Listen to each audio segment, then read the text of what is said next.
I frankly think that crisis initiation is really tough. And it's very hard for me to see how the United States president can get us to war with Iran.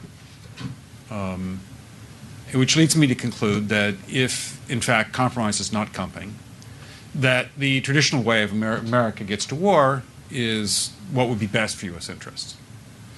Some people might think that Mr. Roosevelt wanted to get us into World War II, as David mentioned. You may recall we had to wait for Pearl Harbor.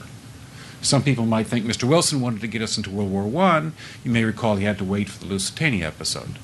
Some people might think that Mr. Johnson wanted to send troops to Vietnam. You may recall he had to wait for the Gulf of Tonkin episode.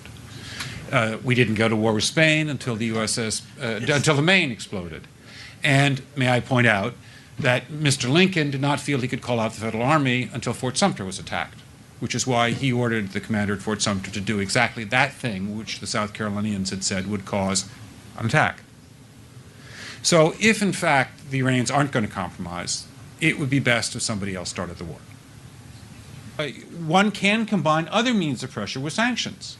I mentioned that explosion on August 17th. We could step up the pressure. I mean, look, people, Iranian submarines periodically go down. Someday one of them might not come up. Who would know why?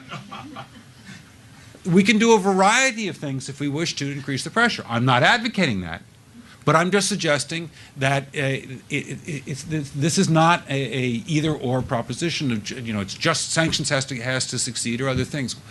We are in the game of using covert means against the Iranians.